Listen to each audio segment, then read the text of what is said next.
Tervist! See on koroona viimane tund. Hakkasin tegema seda koroona ajal ja lõpetan nüüd, kui raamatukogud on lahti, Eesti Rahva Muuseum on lahti ja mul on võimalus tegeleda oma põhitööga, mis on loomulikult lasteraamatute kirjutamine. Oletko viihtynyt Suomessa? On kysymys, mis alati tekitab segadust. Mitä ta küsis, mis asja? Se tähendab, kas sulle meeldib Soomemaal?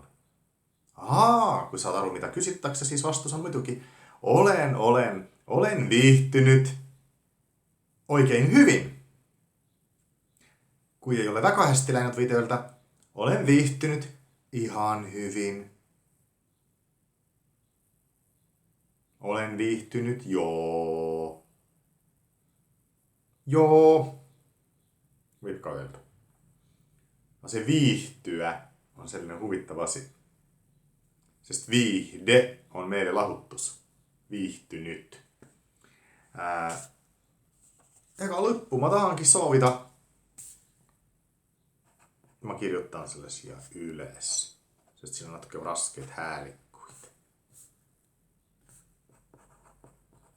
Toivottavasti. Luotettavasti.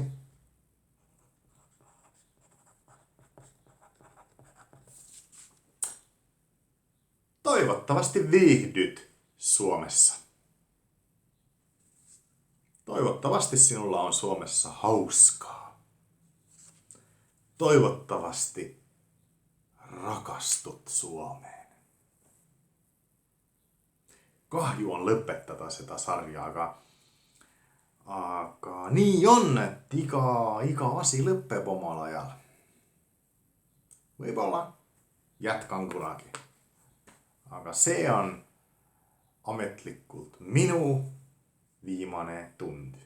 Mika Keränen on minu nimi. Õpetasin soome keelt sõna haaval. Ja viimane sõna viihtyä. Õigupoolest viihtynyt. Aga las se grammatikka jääb. Head suve. Jo joutui armas aika ja suvi suloinen.